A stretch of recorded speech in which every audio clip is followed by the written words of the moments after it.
लोकाभिरामं राजीवनन्दं रघुवंशनाथं कारुण्यरूपं करुणाकरं तं श्रीरामचन्द्रं शरणं प्रपद्ये। मनोजवं मारुतवेगं जितेन्द्रं बोधिमतां वरिष्ठम् पादात्मजं भारयोत् मुख्यं श्रीरामदूतं शरणं प्रपद्ये। श्रीरामदूतं शरणं प्रपद्ये। श्री रामचंद्र भगवान की जय। उमा भीमा देव की पवन सुत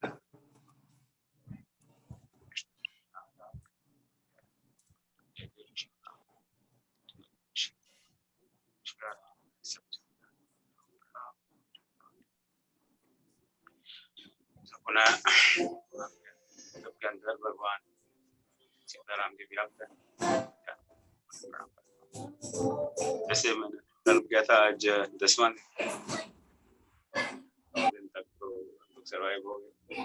आज देखो राम जी का कैंची लेंगे गाड़ी, तो अयोध्या के प्रवेश करें आप लोग। आप मुझे प्लीज करेक्ट किया, मैं सही बोल रहा हूँ गलत बोल रहा हूँ। एक गोवर्धन की परिक्रमा होती है ब्रज में जाते हैं, तो वो परिक्रमा कहते हैं कि एक छोटी परिक्रमा और एक बड़ी परिक्रमा कहते हैं वहाँ पे, तो परिक्रमा छोटी परिक्रमा और एक बड़ी परिक्रमा। तो पहले एक जगह शुरू करते हैं, वो छोटी परिक्रमा लेके वहीं वापस आ गए, फिर बड़ी परिक्रमा करते हैं। ये सही है गलत है? सही कह रहा हूँ मैं? जी सही है, बिल्कुल सही है। सही है ना? हाँ, हम भी गलती से पहली बार छोटी परिक्रमा लगा के वापस आ गए थे, फिर हमें दोबारा भेजा। तो वो एक तरह से दो लूप है वो, है ना? जी हाँ। भगवान राम के जीवन में दो लूप है। इन्होंने एक छोटी परिक्रमा खत्म कर दी जिसमें उनको आनंद आया, अपना जगह वहाँ पे थोड़ा बहुत तमाशा दिखाया, ताड़का वाड़का वो मारा पीटा और अहिल्या का उतार के शादी ब्याह करके आ गए। All good, right? वापस अयोध्या आ गए। अब वो बड़ी परिक्रमा प्रारंभ करेंगे आज। तो बड़ा big mission he's going for. तो ऐसा मुझे कुछ एहसास हुआ कि उन्होंने भी ये गोवर्धन, पता नहीं अब गोवर्धन परिक्रमा का सिस्टम मुझसे शुरू हुआ, तो हो सकता है इन्होंने राम के जीवन से ये सोचा होगा कि छोटी परिक्रमा और गुड और बड़ी परिक्रमा जिसका आज है चलते रहते। तो चलिए, ये ऐसा कल मेरे मन में तो थोड़ा सा भाव आया कल जब शेयर दोनों विदिता जी बस राम कथा पढ़ने को तत्पर है।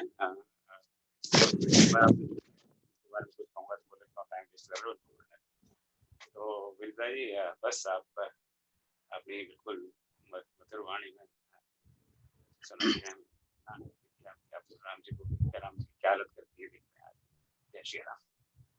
सभी को जय श्री राम और श्री राम दरबार को शीश झुकाते हुए मैं अयोध्या कांड का आरंभ कर रही हूँ। श्री गणेशाय नमः। श्री जानकी वल्लभो विजयते। श्री रामचरितमानस द्वितीय सोपान अयोध्या कांड। यस्यांके च विभाति भूधर सुता देवा पगा मस्तके भाले बाल विधुर्गले च गरलम यस्यो रसि व्यालराट सोऽयं भूति विभूषणः सुरवरः सर्वाधिपः सर्वदा शर्वः सर्वगतः शिवः शशिनिभः श्रीशंकरः पातु माम्। प्रसन्नतां या न गताभिषेक ततस्थानमम्ले वनवास दुःखतः मुखाम्बुज श्री रघुनंदनस्य मे सदास्तु सा मंजुल मंगल प्रदा। नीलाम्बुज श्यामलं कोमलांगं सीता समारोपित वाम भागं पाणौ महासायक चारु चापं नमामि रामं रघुवंशनाथम्। श्री गुरु चरण सरोज रज निज मनु मुकुर सुधारि बरनौ रघुबर बिमल जसु जो दायक फल चारि। जब ते राम ब्याहि घर आए, नित नव मंगल मोद बधाए। भुवन चारि दस भूधर भारी, सुकृत मेघ बरसहि सुख बारी।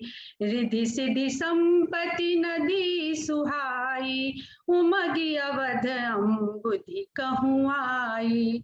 मणिगणपुर नर नारी सुजाति, सुचि अमोल सुंदर सब भांति। कहीं न जाई कछु नगर विभूति, जनु एतनी अबिरंचि कर तूती।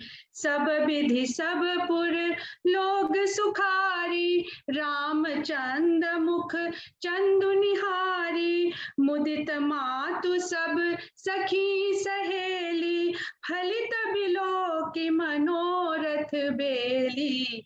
राम रूप गुणशील सुभाऊ, प्रमुदित होई देखी सुनि राऊ। सबके उर अभिलाषु अस कहीं मनाई महेशु। आप अछत जुबराज पद, राम ही देउ नरेश। एक समय सब सहित समाजा, राजसभा रघुराजु बिराजा।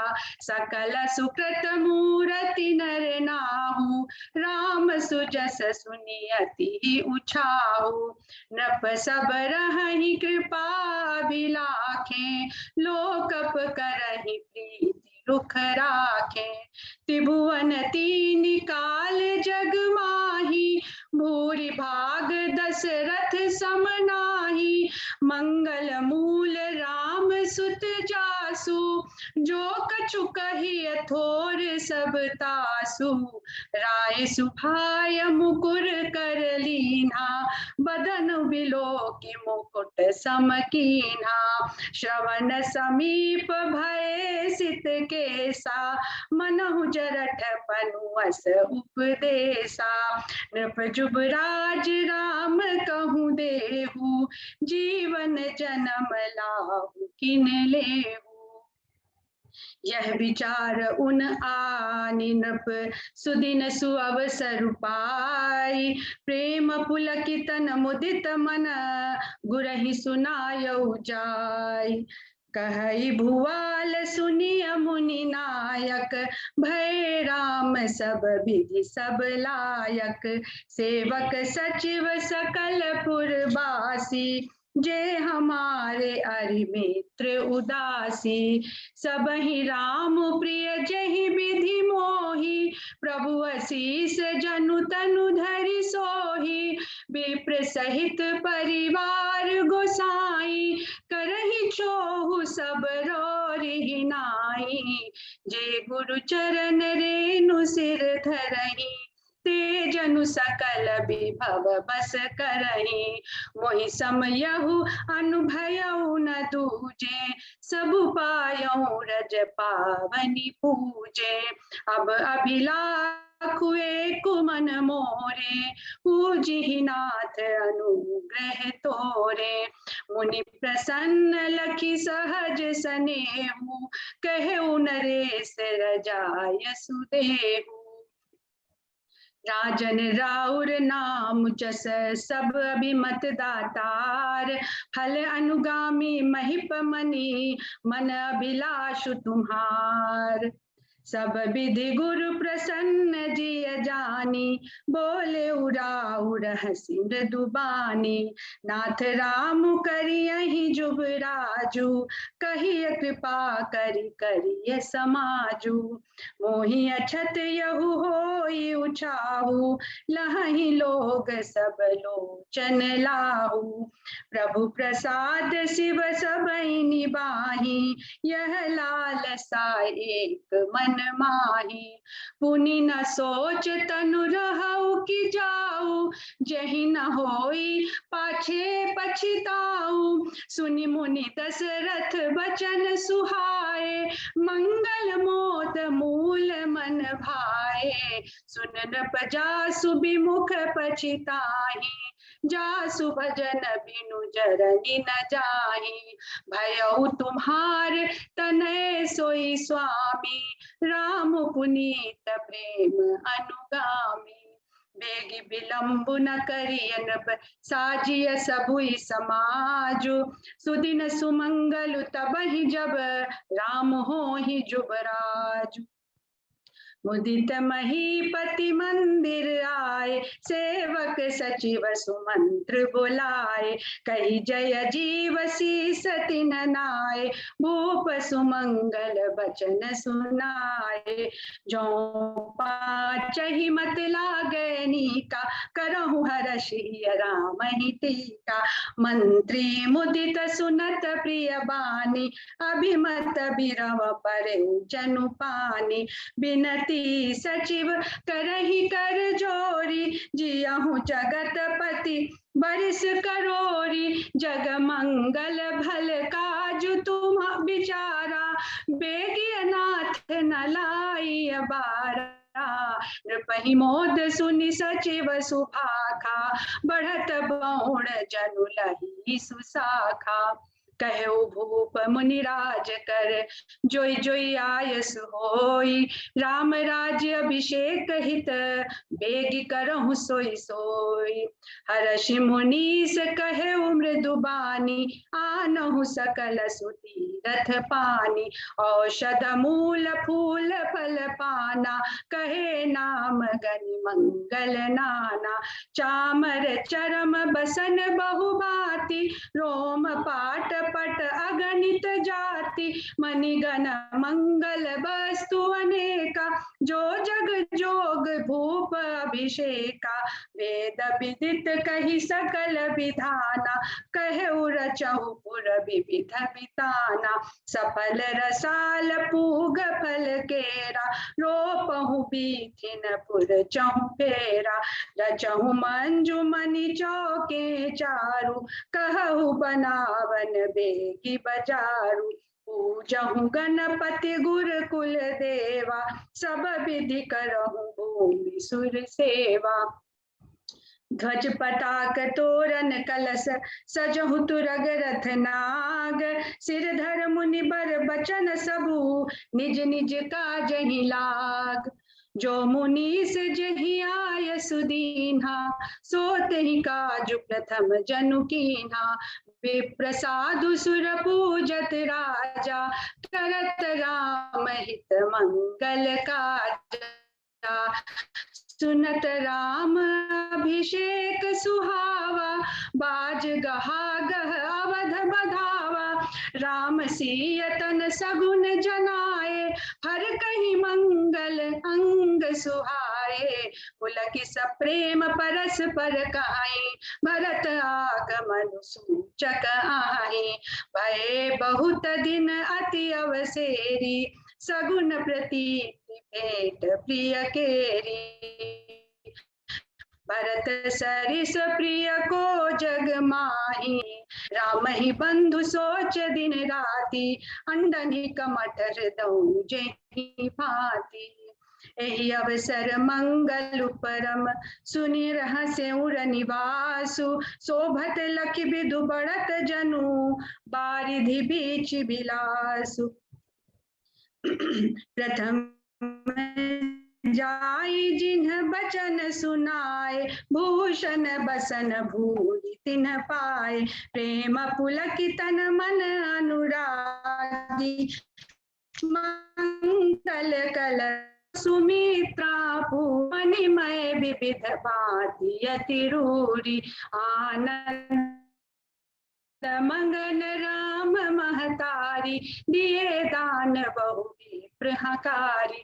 पूजी ग्राम देवी सुर नागा, कहु बहोरी देन बलि भागा। जहि विधि होई राम कल्याणु, देहु दया करि सो वरदानु। गावहि मंगल कोकिल बयनी, विधु बदनी मृग सावक नयनी। राम राज अभिषेक सुन हिय हर्षे नर नारी, लगे सुमंगल सजन सब विधि अनुकूल विचारी। तब नर नाह वशिष्ठ बुलाए, राम धाम सिख देन पठाए।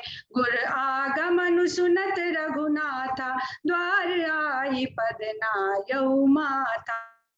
सादर अर्घ देई घर आने, सोरह भांति पूज सन्माने। गहे चरण सिय सहित बहोरी, बोले राम कमल कर जोरी। सेवक सदन स्वामी आगमनु, मंगल मूल अमंगल दमनु। तदपि उचित जनु बोली सप्रीति, पठई काज नाथ असिनीति। प्रभुता तजि प्रभु कीन्ह सनेहु, भयउ पुनीत आजु यहु गेहु। आयसु होई सो करो गोसाई, सेवक लहाई स्वामी सेवकाई। सुनि स्नेह साने बचन, मुनि रघुबर ही प्रशंस। राम कस न तुम कहु अस, हंस बंस अवतंस। बरनि राम गुणशील सुभाऊ, बोले प्रेम पुलकि मुनि राऊ। भूप सजेऊ अभिषेक समाजु, चाहत देन तुम्हें जुबराजु। राम करहु सब संजम आजु, जो विधि कुशल निबाहे काजु। गुर सिख देई राय पहि गयऊ, राम हृदय अस बिसमऊ भयऊ। जन में एक संग सब भाई, भोजन शयन के लरिकाई। करन भेद उपबीत बियाहा, संग संग सब भय उछाहा। विमल बंस यहु अनुचित एकु, बंधु बिहाई बड़े अभिषेकु। प्रभु सप्रेम पछितानि सुहाई, हरऊ भगत मन कै कुटिलाई। तेई अवसर आए लखन मगन प्रेमानंद, सन्माने प्रिय बचन कही रघुकुल कैरव चंद। बाजहि बाजन विविध विधाना, पुर प्रमोद नहीं जाई बखाना। भरत आगमनु सकल मनावहि, आवहु बेगी नयन फल पावहि। हाट बाट घर गली अथाई, कहीं परस्पर लोग लोगाई। काली लगन बलि के तिक बारा, पूजी विधि अभिलाषु हमारा। कनक सिंहासन सिय समेता, बैठहि राम होई चित चेता। सकल कहाहि कब होई हहि काली, बिघन मनावहि देव कुचाली। तिन्हि सोहाई न अवध बधावा, चोरहि चंदिनी राति न भावा। सारद बोली विनय सुर करहि, बारहि बार पाए लय परहि। विपति हमारी बिलो की बड़ी, मातु करिय सोई आजु। राम जाहि बन राजु तजी, होई सकल सुर काज। सुनि सुर बिनय ठाड़ी पछिताती, भयउ सरोज विपिन हिमराती। देखि देव पुनि कहाहि निहोरी, मातु तोहि नहीं थोरी उखोरी। विस्मय हर्ष रहित रघुराऊ, तुम जानहु सब राम प्रभाऊ। जीव करम बस सुख दुख भागी, जाय अवध देव हित लागी। बार बार गही चरण सकोची, चली विचारि विबुध मति पोची। ऊंच निवासु नीच कर तूति, देखि न सकहि पराई विभूति। आगिल काजु बिचारी बहोरी, करिहहि चाह कुशल कवि मोरी। हर्षि हृदय दशरथ पुर आई, जनु गृह दसादु सह दुखदाई। नाम मंथरा मंदमति, चेरी कैकई केरी। अजस पेटारी ताहि करी, गई गिरामति फेर। दीख मंथरा नगर बनावा, मंजुल मंगल बाज बधावा। पूछे लोगन काहू चाहू, राम तिलक सुनि भाउर दाहु। करई विचारु कुबुद्धि कुजाति, होई अकाजु कवन विधि राति। देखि लागी मधु कुटिल किराती, जिम गात कई लेऊ कहीं भांति। भरत मातु पई गई बिलखानी, कान मनि हस कह हसी रानी। उतरु दे न ले सासु, नारी चरित करि धारई आंसू। हस कही रानी गालु बड़े तोरे, दीन लखन सिक अस मन मोरे। तब न बोल चेरी बड़ी पापिनी, छाड़ई श्वास कारी जनु सापिनी। सभय रानी कह सिकिन, कुशल राम महिपालु। लखन भरत रिपु दमन सुनी, फाकु बरी उड़सालु। कत सिख दे हम ही को माई, गालु करब कही कर बलु पाई। राम ही छाड़ी कुशल कही आजू, जही न जने सुदे जुबराजू। भयहु कौशील ही विधि अति दाहिन, देखत गर्भ रहत उर नाहिन। देखहु कस न जाई सब शोभा, जो अवलोकी मोर मनु क्षोभा। पूत विदेश न सोचु तुम्हारे, जानती हूँ बस नाहु हमारे। नींद बहुत प्रिय सेज तुराई, लखहु न भूप कपट चतुराई। सुनि प्रिय बचन मलिन मनु जानी, झुकी रानी अब रहुवर गानी। पुनियस कबहु कहसी घर फोरी, तब धरि जीभ कढ़ावहु तोरी। काने खोरे कुबरे कुटिल कुचाली जानी, तिय विशेष पुनि चेरि कही भरत मातु मुस्कान। प्रिय बादिन सिख दीन है तो ही, सपने हूँ तो पर को पुन मोही। सुदिन सुमंगल दायक सोई, तोर कहा पुर दिन होई। जेठ स्वामी सेवक लघु भाई, यह दिन कर कुल रीति सुहाई। राम तिलक जो साच हुकाली, देव मांगु मन भावत आली। कौशल्या सम सब महतारी, राम ही सहज सुभाय पियारी। मों पर करहि स्नेहु विशेषी, मैं करि प्रीति परीक्षा देखी। जो विधि जन्म देई करि छोहु, होहु राम सिय पूत पुतोहु। प्राण ते अधिक राम प्रिय मोरे, तिनके तिलक होरे। भरत सपथ तो ही सत्य कहू, परिहरि कपट दुराऊ। हर्ष समय विषमऊ करसी, कारण मोहि सुनाऊ। एक ही बार आस सब पूजी, अब कछु कहब जीव करि दूजी। होरै जोगु कपारु अभागा, भले उ कहत दुख रहु रही लागा। कहीं झूठी फुरी बात बनाई, ते प्रिय तुम्हई करऊँ मैं माई। हमहु कहबि अब ठकुर सुहाती, नाही त मौन रहब दिनु राती। करि कुरूप विधि पर बस कीन्हा, बवा सुलुनिय लहै जो दीन्हा। को नृप होई हमहि कहानी, चेरि चाड़ी अब होब की रानी। जारे जोग सुभाऊ हमारा, अनबल देखि न जाई तुम्हारा। ताते कछुक बात अनुसारी, क्षमिय देवी बड़ी चूक हमारी। गूढ़ कपट प्रिय बचन सुनी, ती अधर बुद्धि रानी। सुरमाया बस बैरनी, सुरद जानी पतियानी। सादर पुनि पुनि पूछति ओहि, सबरी गान मृगी जनु मोहि। तसमति फिरी आहै भाभी, रहसी चौ मैं कहत डेराऊं। धरहु मोर घर फोरी नाव, सज प्रतीति बहुबद विधि गढ़ी छोली।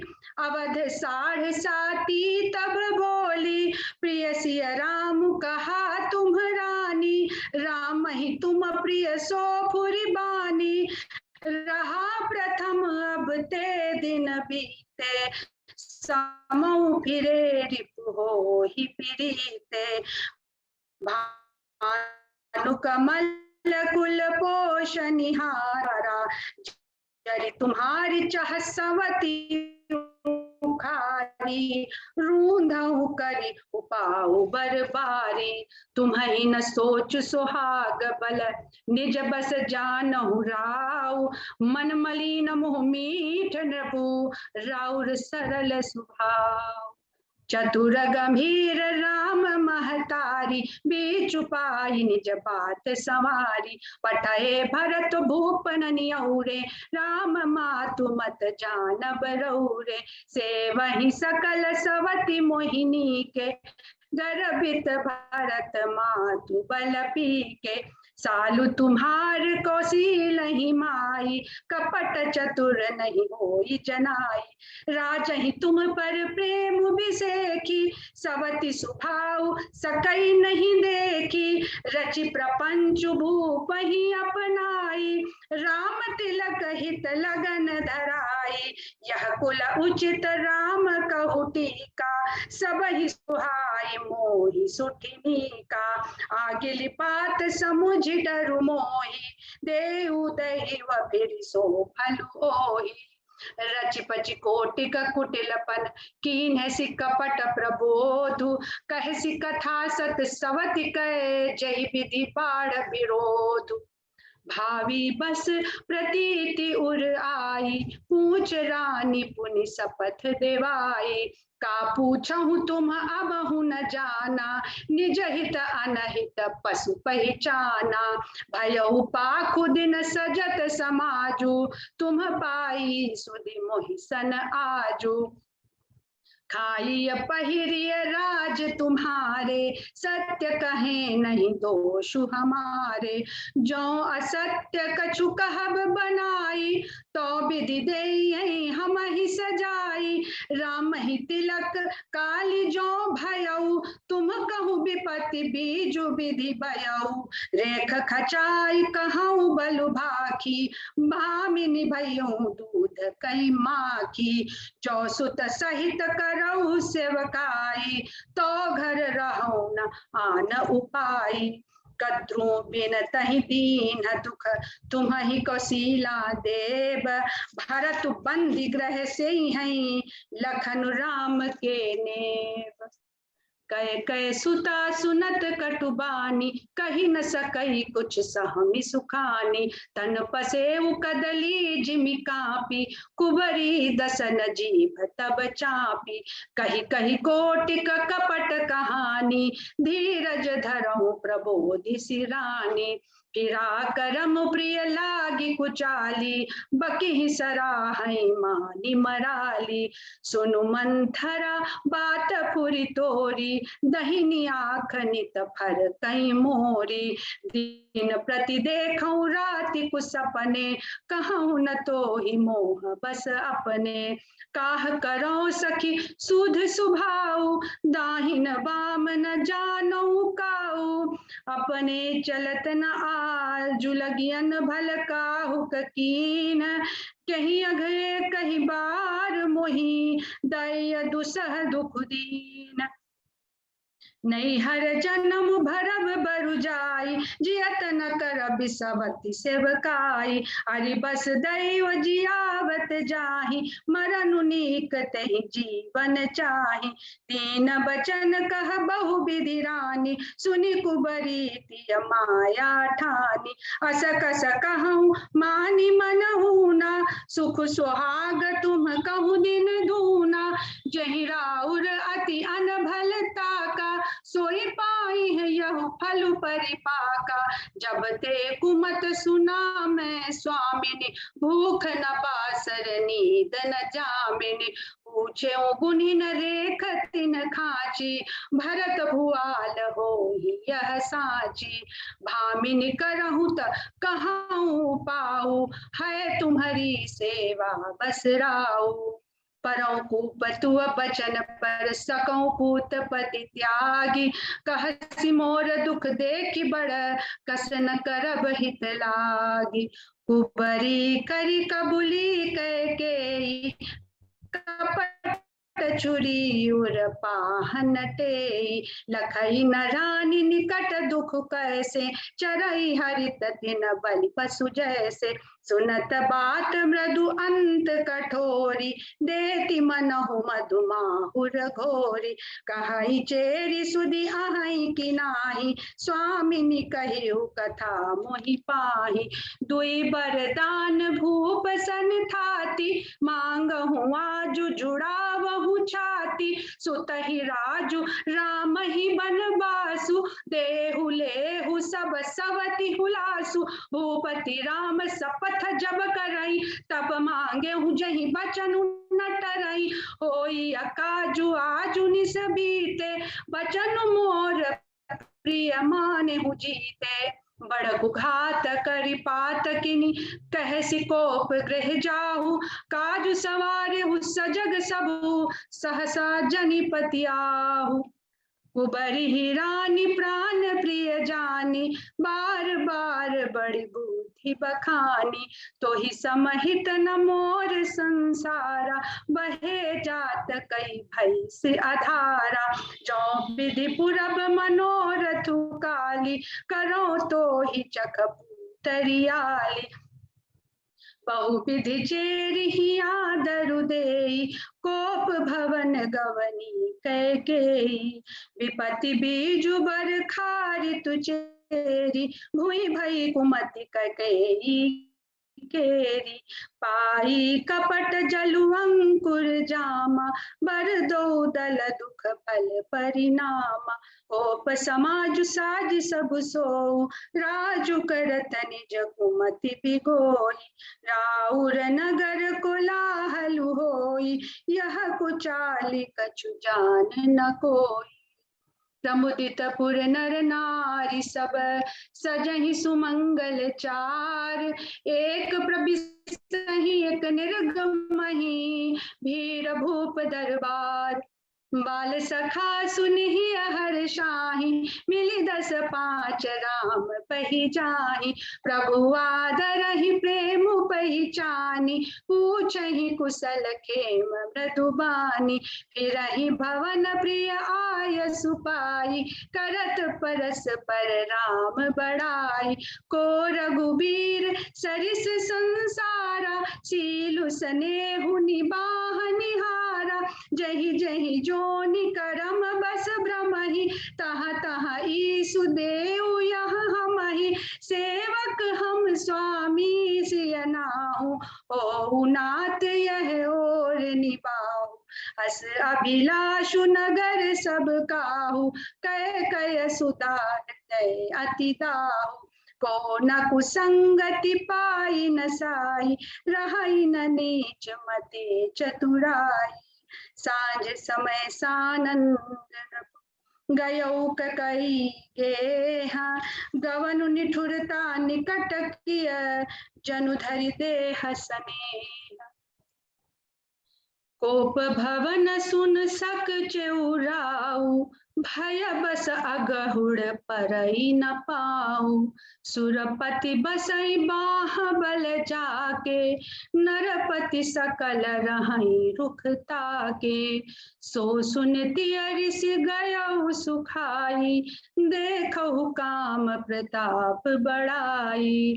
सूल कुलिस असी अंगब निहारे तेरति नाथ सुमन सर मारे सभय नरेशु प्रिया पहि गयौ देखि दशा दुख दारुण भयौ भूमि शयन पटु मोट पुराना दिए डारी तन भूषण नाना कुमति ही कसी कुपेशता भाभी अनहिवा तु सूच जनु भाभी जाई निकट नृप कहे मृदुबानी प्राण प्रिया केहि हेतु रिसानी केहि हेतु रानी रिसानी पर सत पानीपति ही निवारई मानहु सर मोहिनी विषम भांति निहारई। दो बासना रसना तसन बर मरम ठाहरु देखई। तुलसी नृपति भवतव्यता बस काम कौतुक लेखई। बार बार कहराऊ सुमुखी सुलोचन पिक बचनी कारण मोहि सुनाऊ। गजगामिनी निज कोप कर अनहित तोर प्रिया कहीं कीन्हा। कहीं दुई सर कहीं जमु चहलीन्हा। कहु कहीं रंग कहीं करऊ नरेसु। कहु कहीं नृपहि निकासऊ देसु। सकऊं तोर अरि अमरऊ मारी। काह कीट बपुरे नर नारी। जानसी मोर सुभाऊ बरोरु मनु तब आनन चंद चकोरु। प्रिया प्राण सुत सर बसु मोरे परिजन प्रजा सकल बस तोरे। जो कछु कहो कपटु करि तोहि भामिनी राम सपथ सत मोहि। बिहसी मांगु मन भावती बाता भूषण सजहि मनोहर गाता। घरी घरी समुझ जिय देखू बेग प्रिया परिहरहि कुबेशु। यह सुनि मन गुनि सपथ बड़ी बिहसी उठी मति मंद। भूषण सजति बिलोकि मृग मनहु किराति निफंद। पुनि कहराहु सुहृद जिय जानी प्रेम पुलकि मृदु मंजुल बानी। भामिन भयउ तोर मन भावा घर घर नगर अनंत बधावा। राम ही देव काली जुबराजू सजहि सुलोचनि मंगल साजू। दलकी उठे सुनि हृदय कठोरु जनु छुई गयउ पाक बर तोरु। ऐसी उपीर बिहसित ही गोई चोर नारी जिमि प्रगति न रोई। लखही न भूप कपट चतुराई कोटि कुटिल मनि गुरु पढ़ाई। यद्यपि नीत निपुण नर नाहु नारी चरित जल निधि अवगाहु। कपट स्नेहु बढ़ाई बहोरी बोली बिहसी नयन मोह मोरी। मांगु मांगु पै कहु पिय कबहु न देहु न लेहु। देन कहु बरदान दुई तेउ पावत संदेहु। जानेहु मरम राउ हंसी कहई तुम्हि को हाब परम प्रिय आई। ठाती राखी न मांग्यु काऊ बिसरि गयउ मोहि भोर सुभाऊ। झूठे हूँ हम ही दोषु जनि देहु दुई कै चारि मांगी मकुलेहु। रघुकुल रीति सदा चली आई प्राण जाहु बरु बचनु न जाई। नहीं असत्य समपातक पुंजा गिरि सम होहि कि कोटिक गुंजा। सत्य मूल सब सुकृत सुहाए वेद पुराण विदित मनु गाए। तहि पर राम सपथ करि आई सुकृत स्नेह अवधि रघुराई। बात दृढ़ाई कुमति हंसी बोली कुमत कुबिहग कुलह जनु खोली। भूप मनोरथ सुभग बनु सुख सुबिहंग समाजु। भिल्लिनि जिमि छाड़न चहती बचनु भयंकर बाजु। सुनहु प्राण प्रिय भावत जी का देहु एक बर भर तहि टीका। मांगऊ दूसर बर कर जोरी पुरवहु नाथ मनोरथ मोरी। तापस बेस विशेष उदासी 14 बरिस राम बनवासी। सुनि मृदु बचन भूप ही शोकु शशि कर छुअत विकल चिमि कोकु। गयउ सहमि नहीं कछु कही आवा जनु सचान बन झपटे उलावा। विवरण भयउ निपट बट नर पालू, दामिनी हन्यु मनहु तरु तालू, माथे हाथ मूंदी तो लोचन, तनु धरि सोचु लाग जनु सोचन, मोर मनोरथ सुर तरु फूला, भरत करिन जिमि हते समूला, अवध उजारि कीन्ही कैकेयी, दीन्ही सी अचल विपति कैने, कौने अवसर का भयो गयौ नारी विश्वास, जोग सिद्धि फल समय जिमे जति अविद्या नाश, एहि विधि राउ मन ही मन झांका, देखि कुभाति कुमति मन माखा, भरत की राउर पूत न होही, आने हु मोल बेसाह की मोही, जो सुनि सर्वस लाग तुम्हारे, काहे न बोलहु बचनु संभारे, देहु उतर अनुकरहु कि नाही, सत्य संध्य तुम रघुकुल माही, देन कहे अब जनि बरु देहु, तजहु सत्य जग अपजसु लेहु, सत्य सराहि कहु बरु देना, जानहु लई है मांगी चबैना, शिव दधी चबलि जो कछु भाखा, तनु धनु तजेउ बचन पनु राखा, अति कटु बचन कहति कैकेयी, मानहु लोन जरे पर देई, धर्म धुरंधर धीर धर नयन उघारे राय, सिर धुनि लीन्ही उसास असी, मारसी मोहि उठाय, आगे दीखि जरत रिस भारी, मनहु रोष तरवारी उखारी,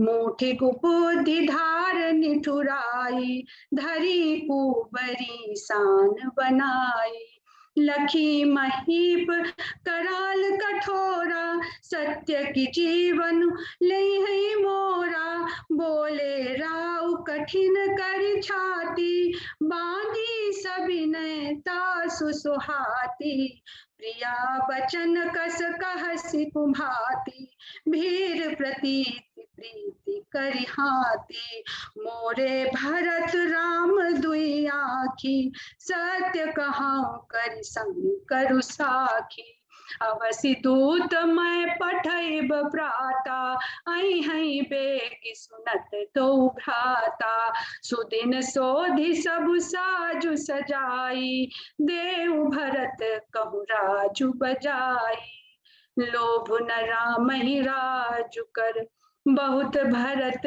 पर प्रीति, मैं बड़ छोट विचारी जिया, करत रहे नृपनीति, राम सपथ सत कहाऊं सुभाऊ, राम मात कछु कहु न काऊ, मैं सब कीन्ह तो ही बिनु पूछे, तहि ते परे मनोरथ छूछे, रिस परिहरु अब मंगल साजू, कछु दिन गए भरत जुबराजू, एक ही बात मोहि दुख लागा, बर दूसर असमंजस मांगा, अजहूं हृदय जरत तहीं आचा, रिस परिहास की साँचे हु साचा, कहु तज रोषु राम अपराधु, सब को कहई राम सुठि साधु, तुहु सराहसि करसि सनेहु, अब सुनि मोहि भयो संदेहु, जासु सुभाव अरिहि अनुकूला, सो किमि करिहि मातु प्रतिकूला, प्रिया हास रिस परिहर मांगु विचार विवेकु, जेहि देखऊं अब नयन भरी, भरत राज अभिषेक, जिय मीन बरु बारी बिहीना, मनि बिनु फनिकु जिय दुख दीना, कहाऊं सुभाव न छलु मन माही, जीवन मोर राम बिनु नाही, समुझि देखु जिय प्रिया प्रवीणा, जीवन राम दरस आधीना, सुनि सुनि मृदु बचन कुमति अति जरई मनहु अनल आहुति घट परई कहई करहु किन कोटि उपाया इहाँ न लागी राउरी माया लेहु जसु करि नाही मोहि न बहुत प्रपंच सोहाई राम साधु तुम साधु सयाने राम मातु भली सब पहचाने जस कौशिला मोर भलता का तस फल उन्हीं देहु करि साका होत प्रातु मुनि बेश धरि जौन राम बन जाहि मोर मरन राउर जस नृप समुझिय मन माहि अस कही कुटिल भई उठी ठाड़ी मानहु रोष तरंगिनी बाड़ी पाप पहाड़ प्रगट भई सोई भरी क्रोध जल जाई न जोई दो बर कूल कठिन हठ धारा भमर कुबरी बचन प्रचारा ढाहत भूप रूप तरु मूला चली विपति बारिधि अनुकूला लखी नरेश बात फुरि तियमि सुमीचु शीस पर नाची गही पद विनय कीन्ह बैठारी जन दिन कर कुल होसि कुठारी मांगु माथ बही देऊ तोहि राम बिरह जनि मारसि मोहि राखु राम कहूँ जहि तहि भांति नाही त जरहि जन्म भरि छाती राखु राम कहूँ जहि तहि भांति नाही त जरहि जन्म भरि छाती देखी व्याधि असाधन परे धरनि धुनि माथ कहत परम आरत बचन राम राम रघुनाथ व्याकुल राउ शिथिल सब गाता करिन कलप तरु मन हुनि पाता कंठ सुख मुख आव न बानी जनु पाठीनु दीन बिनु पानी पुनि कह कटु कठोर के मनहु घाय माहुर दे जौवंतहु अस कर तबु रहेउ मांगु मांगु तुम केहि बल कहेउ दुई की होई एक समय भुआला हसब ठठाई फुलाऊ बगाला दानी कहाउब अरु कृपनाई होई कि खेम कुशल रोताई छाड़हु बचनु की धीरज धरहु जनिया बलाज में करुणा करहु तनुतिय तनय धामु धनु धरनी सत्य संध्य कहूँ तृण समबरनी मरम बचन सुनि राउ कहु कछु दोषु न तोर लाग्यउ तो ही पिसाच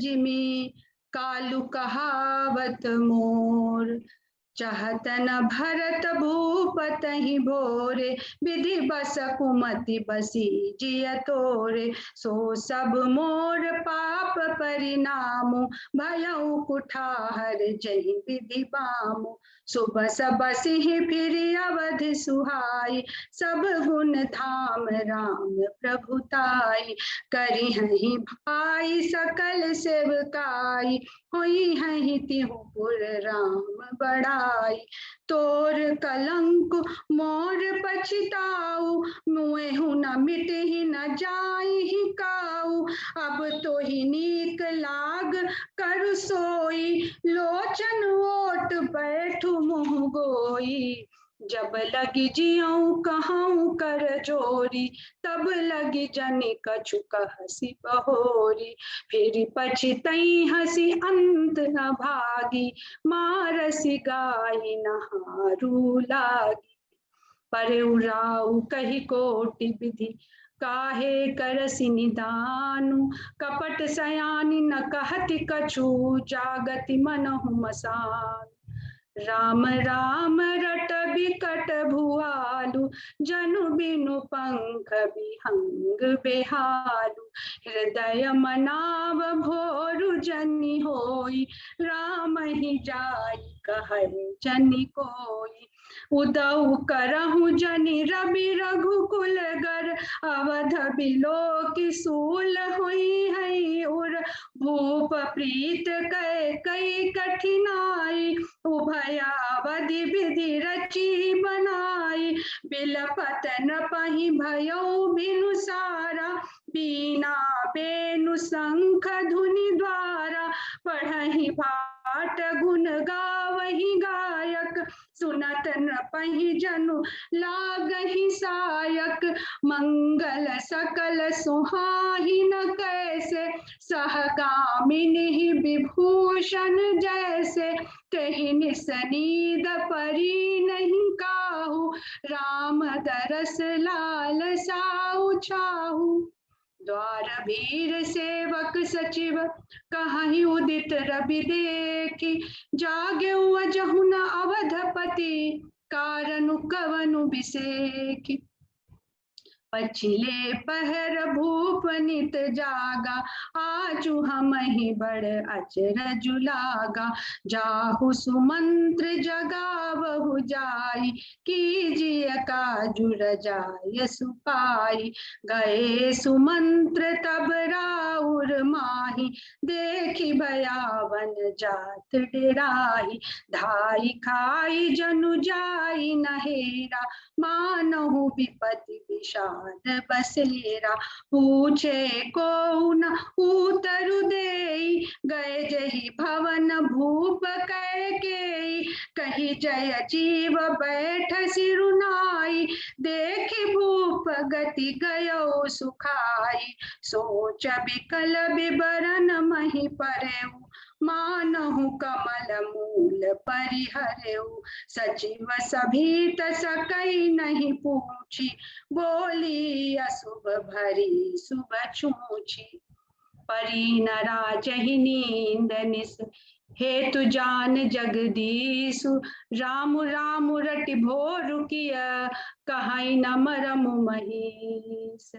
मंगल भवन अमंगल हारी, द्रबहु सो दशरथ अजिर बिहारी। श्री राम जय जय राम, श्री राम जय जय जय राम। श्री राम जय जय राम,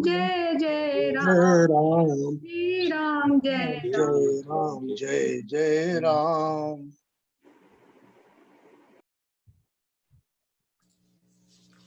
बोलो श्यावर रामचंद्र भगवान की जय। उमापति महादेव की।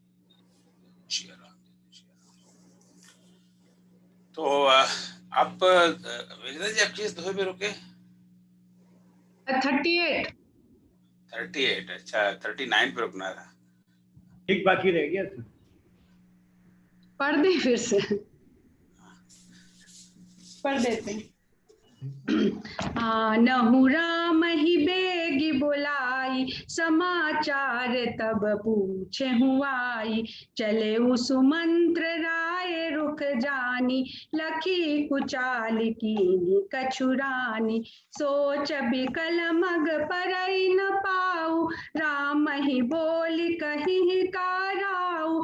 उर धरि धीरज गयहु दुआरे, पूछहि सकल देखि मनु मारे। समाधान करि सो सबही का, गयऊ जहाँ दिन कर कुल टीका। राम सुमंत्र ही आवत देखा, आदरु कीन पिता समलेखा। निरखी बदनु कही भूप रजाई, रघुकुल दीप ही चले उलेवाई। राम को भांति सचिव संग जाहि, देख लोग जहाँ तहाँ बिलखाई। जाई दीख रघुवंश मनि, नरपति निपट कुसाजु। सहमी परे उलखि सिंह मनहु वृद्ध गजराज। सियावर रामचंद्र की जय, पवन सुत हनुमान की जय। जय श्री राम। बहुत बहुत धन्यवाद। तो बड़ा आनंद है, जैसा हम एक्सपेक्ट कर रहे थे, बड़ा आनंद है आपकी मधुरवाणी में। आज अयोध्या कांड के पहले दिवस पाठ हुआ, बहुत सुंदर। अब आगे बढ़ते हैं। उसके मतलब को आज समय से एकदम बढ़िया चल रहा है, ब्यूटीफुल। आज भी कुछ अनाउंसमेंट्स भी करते हैं, पर मैं अनाउंसमेंट अभी नहीं कर रहा, ये थोड़ा सा डिस्टर्ब सही हो जाता है। तो वो सब प्रोफेसर डॉक्टर विनय शर्मा जी को बुलाता हूँ, IIT प्रोफेसर। अब आप जानते ही हैं उनको, अटेंड एवरीथिंग। जितना टाइम वो यहाँ पर होते हैं उतना टाइम मैं नहीं होता। तो ये विनीता जी हैं, विनय शर्मा हैं, कई लोग हैं यहाँ पर, तो मुझे तो डर लगने लगा है। तो बस उनको समीक्षा के लिए आमंत्रित करता हूँ। और कल का बता दूं, हाँ इतना ही बता देता हूँ। कल हम लोग 39 दुआ से शुरू करेंगे और दुआ 82 तक जाएंगे, 39 to 82। वो कल विनय शर्मा जी पढ़ेंगे और वही इसमें समीक्षा करेंगे। और ये भी बता दूं कि धर्मेंद्र गुप्ता जो है वो इस वीक के प्रोग्राम पूरा संचालन कर रहे हैं। वो सारे रामायण वाचकों से, रामायण पाठकों से, उसकी समीक्षा वो से लगातार संपर्क में रहते हैं। ये पता लगा कोई गायब हो गया, ऐसा नहीं होना चाहिए। सो बिहाइंड द डोर जो काम है वो धर्मेंद्र जी का। तो चलिए इन शब्दों के साथ विनय जी को आमंत्रित करते हैं कि हमें बताएं आज विनय जी ने क्या पढ़ा, हमारे समझ में आया नहीं तो पता लगा क्या पढ़ा, कोई मतलब की बात थी, कैसे टाइम पास। जय श्री राम। आइए। जय सिया राम। आप सभी को प्रणाम करता हूँ। भगवान गणेश जी की वंदना करता हूँ, उमापति महादेव जी की वंदना करता हूँ, सिया राम जी की वंदना करता हूँ, बजरंग बली को ध्यान करता हूँ, गुरु जी का ध्यान करता हूँ और सभी संत जनों को और भक्तों को प्रणाम करते हुए बात कहता हूँ। वैसे इतने सुंदर पाठ के बाद शांत रह जाने का मन करता है, इच्छा होती है कि आदमी जो है थोड़ी शांति में बैठा रहे। इतनी सुंदर वाणी, इतना आनंददायक पाठ। और अयोध्या कांड तो है ही मार्मिक। इसमें मेरे ख्याल में कोई भी ऐसा नहीं होगा जो जिसकी आंखें भीग नहीं जाती होंगी समय पर। इसमें ऐसा चित्रण, सुंदर चित्रण गोस्वामी जी ने किया है।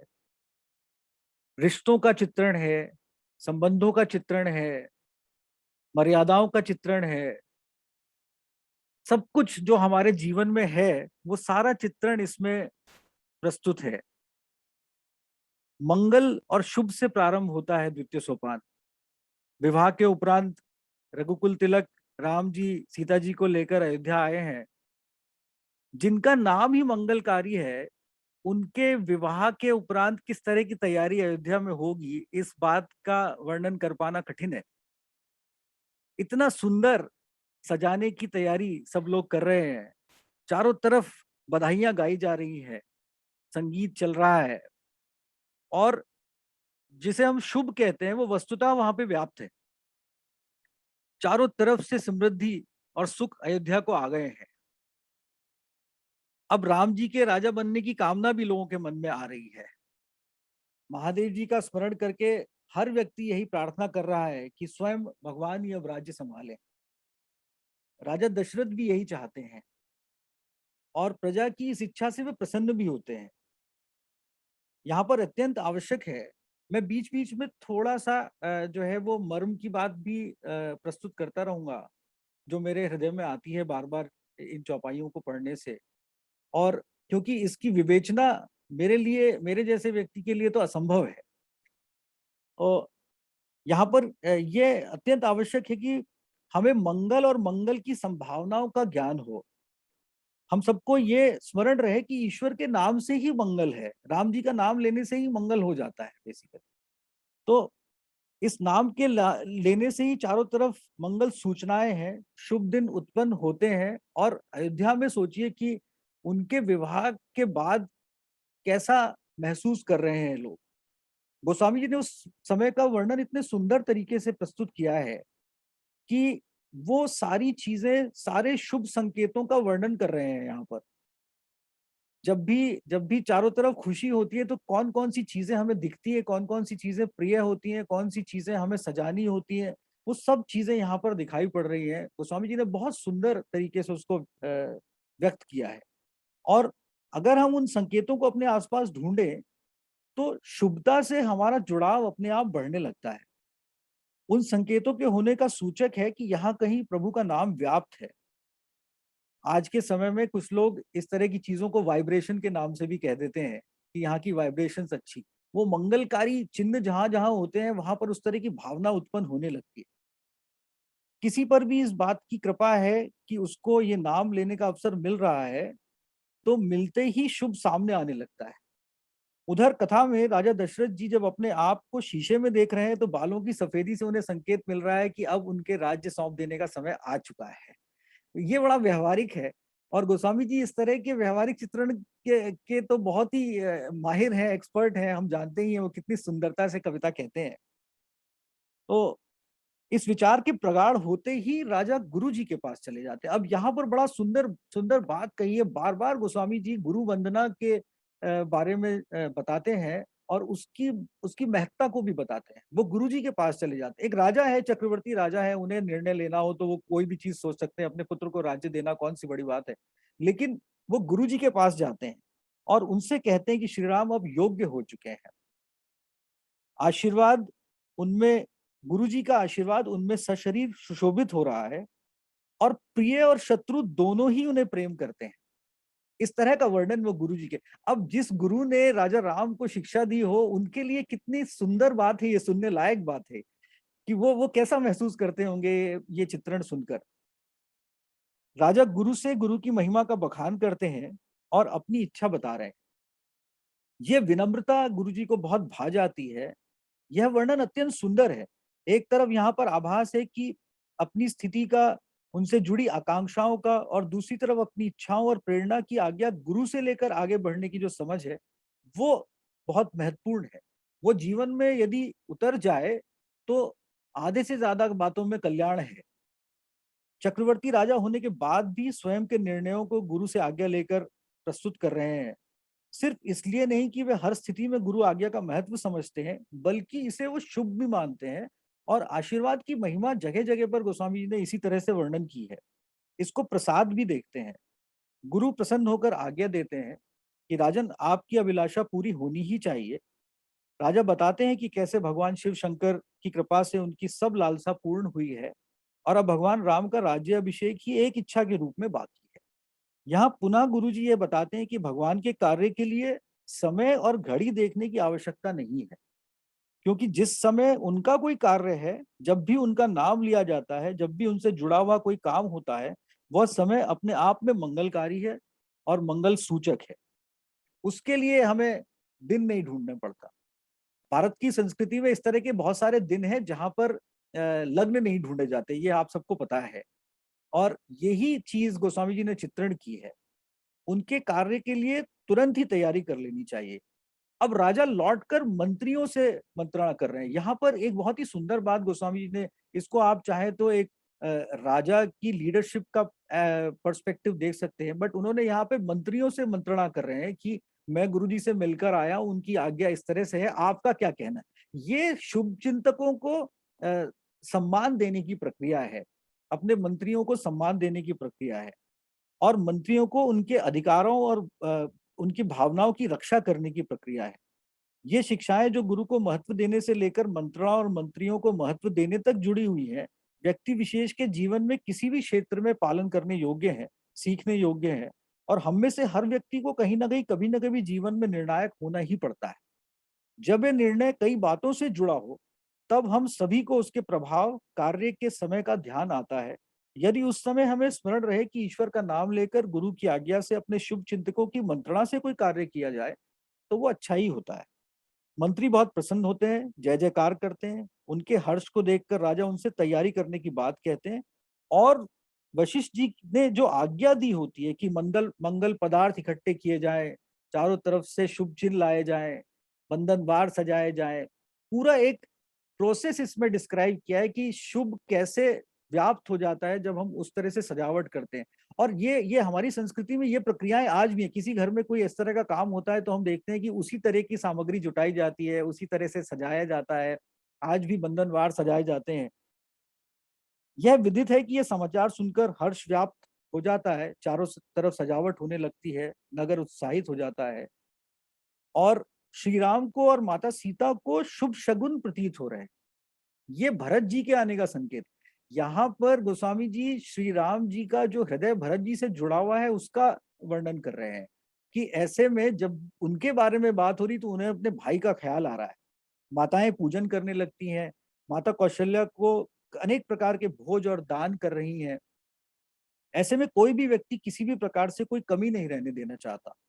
यहाँ पर यह आवश्यक है कि हमें भावना और प्रक्रिया दोनों के जुड़े होने का आभास रहे। भावना की कमी से प्रक्रियाओं में कमी महसूस होती है और प्रक्रियाओं के पूरा होने पर ध्यान देने से भावना जागृत रहती है। भावना पहले आ जाती है और प्रक्रिया प्रारंभ होती है, या प्रक्रिया प्रारंभ होते होते भावना उत्पन्न हो जाती है। ये अलग अलग लोगों ने अलग अलग प्रकार से अनुभूति की है।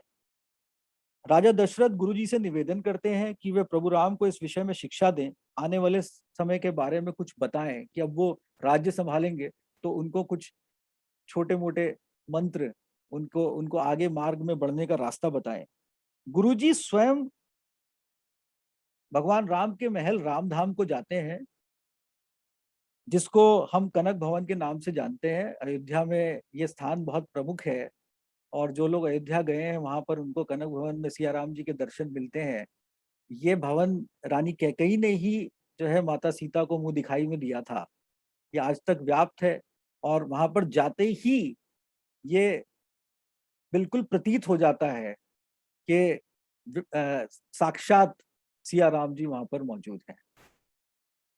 पुनः गोस्वामी जी हमें ये बताते हैं कि गुरु के आने का महत्व शुभ है, मंगल से जुड़ा है, क्योंकि वो स्वयं उनके घर पहुंचते हैं। भगवान ये सोचकर प्रफुल्लित हैं कि स्वयं मेरे भगवान मेरे घर आए, वो गुरु को भगवान समान देख रहे हैं। ये बड़ा अद्भुत है, मतलब ये चित्रण ही अद्भुत है अपने आप में कि गुरु भगवान के घर जाते हैं और भगवान उनकी भगवान समान पूजा कर रहे हैं। वो कहते हैं कि आपने मुझे बुला लिया होता, मैं आपके पास दौड़ा चला आता, लेकिन आपका आना बहुत ही बड़ा आशीर्वाद है। गुरु के मन को ये बात अत्यंत प्रफुल्लित करती है क्योंकि वे अपना आशीर्वाद साक्षात फलते फूलते देख रहे हैं। क्योंकि गुरु का आशीर्वाद शिष्य की भावना और आचरण में ही दिखाई देता है। गुरु को इसी बात से प्रसन्नता होती है कि उनकी शिक्षा सामने है और उन्हें ये पता चल जाता है कि इस शिक्षा के बल पर भावी समय में शिष्य का कल्याण होगा। स्वयं भगवान ही क्यों ना हो, उनको आगे का मार्ग प्रशस्त होगा। गुरुदेव राजा दशरथ का मनोरथ बताकर प्रभु को संयम और व्रत का आदेश देते हैं और उधर प्रभु राम जो कि एक उज्जवल शिष्य हैं, पुत्र हैं, परंतु एक अत्यंत प्रेमी स्वभाव के बड़े भाई भी हैं, वे इस सोच में पड़ जाते हैं कि पुत्र होने के नाते, बड़ा पुत्र होने के नाते राज्य सिर्फ मुझे मिले, क्या ये अत्यंत उचित है? ये बड़ा ही मार्मिक है। ऐसे में कोई भी खुश हो जाएगा कि मुझे राज्य मिल रहा है, लेकिन उनके मन में प्रश्न आ जाता है और ये उनके लिए विस्मय का कारण भी है। जैसा कि हमें पता है प्रभु मर्यादा पुरुषोत्तम है, उनका जीवन वर्णन प्रत्येक संबंध और रिश्ते की गरिमा और सुंदरता का भी बखान करता है। इसलिए यहाँ पर हम ये दिखता है कि उनके मन में हर संबंध सुंदरता के साथ व्याप्त है, वो इस जगह पर दिख रहा है। अयोध्या कांड अपने आप में संबंधों और रिश्तों से जुड़ी भावनाओं की तरफ हमारा ध्यान लेकर जाता है। और यहाँ गोस्वामी जी ने जो लिखा है, प्रभु सप्रेम पचितानि सुहाई हरऊ भगत मन कै कुटिलाए, वो भक्तों के मन की कुटिलता हर लेती है भगवान की ये भावना। अगर सिर्फ ये चौपाई पढ़ ली जाए तो उससे मन का विषाद कम हो जाता है। ये इतनी ताकतवर बात है। प्रभु का प्रेमपूर्ण ये सुंदर पछतावा भक्तों के मन की कुटिलता का हरण करे और इस पंक्ति में ये सब कुछ आ जाता है, क्योंकि जीवन भर हम कभी ना कभी अलग अलग प्रकार की आकांक्षाओं में रिश्तों की मर्यादाओं को भूल जाते हैं, प्रेम की भावनाओं को भूल जाते हैं और लालच हमें मोह लेता है। हम उस समय सब कुछ भूल जाते हैं, कुटिल हो जाते हैं। भाई भाई के बारे में नहीं सोचता, एक छोटे से मकान की बात हो तो भी वो अपने फायदे के बारे में सोचने लगता है। यहाँ तो संपूर्ण राज्य की बात हो रही है। लक्ष्मण जी प्रभु राम के पास आते हैं, उनके लिए अत्यंत ही हर्ष का विषय है और अब सब लोग भरत जी की प्रतीक्षा कर रहे हैं। और इधर देवता व्यथित हो जाते हैं कि हे भगवान, ये क्या हो रहा है? ये तो जिस काम के लिए प्रभु गए थे, अवतरित हुए, वो तो सब कुछ भूले जा रहे हैं और जो है वो तो राज्य अभिषेक की तैयारियां हो रही हैं। तो क्योंकि वो यहाँ पर गोस्वामी जी ने उनके स्वार्थ की बात लिख दी है जिन देवताओं का हम पूजन करते हैं उनका इस प्रकार से वर्णन करने में मुझे संकोच हो रहा है, लेकिन सच बात यह है कि वो भी स्वार्थ के बारे में देखने लगते हैं कि अब हम क्या करेंगे, भगवान तो हमें भूल रहे हैं, वो तो वहां राजा दशरथ उनके उनके राज्य अभिषेक की तैयारी कर रहे हैं। तो बस वो दौड़े दौड़े सरस्वती वंदना करते हैं और उनके पैरों में पड़ जाते हैं कि माँ अब आप ही कुछ करें। वो संकोच में है, वो कह रही कि ये ठाकुर का इतना शुभ समय चल रहा है, मैं ऐसे क्यों दोष लूं, मैं क्यों जाऊं इस प्रपंच में पड़ूं। लेकिन वो इतनी प्रियता से वंदना करते हैं कि उनका मन ये कहता है कि इनकी बात सुनी जाए, लेकिन वो व्यथित हैं। इस शुभ दिन को रोकने और बदलने के लिए वो तैयार नहीं हो पा रही, परंतु भगवान से जुड़े किसी भी मंगल को, हर्ष को रोकने में उन्हें संकोच के साथ साथ ये ज्ञान है कि इसके पीछे कारण क्या है। देवताओं की व्यथा देखकर वो वहां जाती हैं और मंथरा का मन और बुद्धि बदल देती है। यहां से सब कुछ बदल गया। माता सरस्वती को देवताओं की बात माननी पड़ी और उनके मंथरा के मन में बदलाव पैदा होते ही वो कैकेयी, रानी कैकेयी के पास पहुंचकर अपने मन की व्यथा को स्थानांतरित कर देती है। यहाँ पर देखकर आश्चर्य होता है कि जो लोग प्रभु राम के अभिषेक के प्रति इतने उल्लास और प्रसन्नता में हैं, वो भी अब धीरे धीरे उनके विपरीत हो जाएंगे। इससे यह आभास होता है कि मन और बुद्धि ईश्वर के नाम के अधीन है। यदि उनका नाम स्मरण में रहे तो सोच पलटती नहीं है, और यदि वे स्मरण क्षीण कर दें, स्वयं क्षीण कर दें, तो सब कुछ अलग दिखने लगता है। इसीलिए ये जिम्मेदारी माता सरस्वती को दी गई कि उनके अलावा ये स्मरण कोई क्षीण नहीं कर सकता। प्रार्थना इस बात की होनी चाहिए कि नाम हमारे साथ रहे। कभी कभी लोग नाम स्मरण का, नाम जपने का समय निर्धारित कर लेते हैं, परंतु नाम जपना कभी भी असमय नहीं होता। मंथरा रानी कैकेयी को उकसाती हैं, बरगलाती हैं और उनकी मनोदशा और मानसिक दृष्टिकोण को बदल देती हैं। जो कुछ भी मान्यताएं अब तक रानी लेकर चल रही थी, वो राम को लला मान रही थी, अब वह स्वयं भी उसके विपरीत खड़ी हो जाती और ये नहीं देख पा रही कि हम सभी की यही दशा होती है जब भगवत स्मरण हमसे छूट जाता है। रानी मातृत्व से स्वार्थी हो जाती है। उनके मन में अंतर्विरोध तो है, परंतु स्वार्थ और भय उन्हें घेर लेता है। मंथरा का हर विचार बहुत ताकतवर है। रानी पहले उसे हंसी में टालती हैं, वो कहती हैं कि ये तो बहुत अच्छी बात है, राम मुझे अपनी माँ मानते हैं और वो मुझे कौशल्या माँ जैसा ही मानते हैं। लेकिन मंथरा बहुत ताकतवर तरीके से ये बातचीत सहज से कुटिल होते होते, अविश्वास से होते होते विश्वास के पलट जाने तक पहुंच जाती है। मंथरा जब रानी को एक उपाय बता रही है, उपाय बताने से पहले वो उनको सबसे विमुख कर देती है। और ये बड़ा व्यवहारिक है। हम जब स्वार्थ की तरफ चलते हैं तो हम सबसे पहले विमुख हो जाते हैं। कौशल्या माता से विमुख कर देती हैं, राजा दशरथ से विमुख कर देती हैं, स्वयं श्री प्रभु राम से विमुख कर देती हैं और बुद्धि बिल्कुल बदल जाती है। इसको गुणों के आधार पर समझा जा सकता है, सैद्धांतिक रूप से समझा जा सकता है, व्यवहारिक रूप से समझा जा सकता है। इस पे बहुत सारे लोगों ने रिसर्च किया है कि मनुष्य का व्यवहार अचानक क्यों बदल जाता है। मैं उस विवेचना में नहीं जाऊंगा क्योंकि ये आम जीवन में देखने वाली बातें हैं। जैसे ही रानी कैकेयी को सब कुछ अलग दिखने लगता है, उनके मन में क्षोभ आ जाता है। और ये एक प्रोसेस है, स्वार्थ से क्षोभ तक जाने का प्रोसेस। दुख आ जाता है। जो वरदान राजा ने उनके मंगल को ध्यान में रखकर दिए, वही वरदान मंथरा उनके हाथ में हथियार के रूप में दे देती है। उन्हें प्रेरित करती है कि वरदान मांगने का समय आ गया है। रानी कोप भवन में चली जाती है। अब आजकल तो कोप भवन नहीं होते, तो कमरे यूज किए जाते हैं, मतलब दरवाजे बंद कर लेते हैं ऐसे में लोग। तो गोस्वामी जी यहाँ पर ये दिखा रहे हैं कि जब अविश्वास उत्पन्न होता है, तब वह जिससे हमारा कल्याण हो सकता है, हम अपने ही विपरीत प्रयोग में लाने लगते हैं। हमने कई बार इस तरह के परिणाम देखे हैं। अयोध्या जी का दृश्य पुनः बताते हैं गोस्वामी जी, और इधर राजा रानी से मिलने के लिए उनके महल में पहुंचते हैं। वहां उन्हें सूचना मिलती है कि रानी कोप भवन में। चक्रवर्ती सम्राट घबरा जाते हैं क्योंकि पराक्रम अपनों के आगे हमेशा शिथिल पड़ जाता है। इसको गोस्वामी जी ने बड़े सुंदर ढंग से समझाया है कि राजा वहां पहुंचकर कारण पूछते हैं, आश्वासन देते हैं कि उनके रहते कोई भी उन्हें दुख नहीं दे सकता है। यहाँ लेकिन कुटिलता हावी है। रानी अपने स्वांग का प्रभाव देखकर प्रसन्न हो रही हैं और सही क्षण की प्रतीक्षा कर रही हैं। राजा दशरथ के बार बार कहे जाने पर रानी उन्हें दिए हुए वरदानों का स्मरण कराती हैं और उन्हें आभास भी नहीं होता कि रानी उनसे मांगने क्या जा रही है, और वो भरत जी के लिए राज्य और भगवान के लिए वनवास मांग लेती है और उससे जुड़े हुए नियम भी सुना देती। निश्चल भाव से जब भी हम कोई कार्य कर रहे होते हैं और मंगल कामना करते हैं, उस समय अपनों के साथ होने का भाव सदैव बना रहता है। यदि उस समय अपना ही विपरीत खड़ा हो जाए तो हम निराधार और निरुत्तर महसूस करते हैं। उस समय नियति की ताकत का एहसास हमें हो जाता है। व्यक्ति विशेष के प्रति और परिस्थिति के प्रति दोष उत्पन्न होता है, परंतु असहाय महसूस करने के अलावा कुछ भी नहीं बचता। राजा विस्मित होकर रानी से पूछ रहे हैं कि वो इस प्रकार का वर क्यों मांग रही हैं। उनके मन में भाव है ये स्थिति टल जाएगी।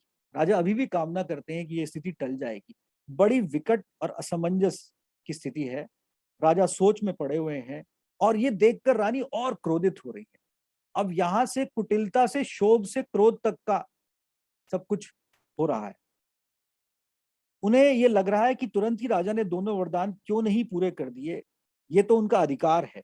आंखों पर पड़ा हुआ पर्दा उनको ये नहीं देखने दे रहा कि इस बात से सब कुछ गलत हो सकता है।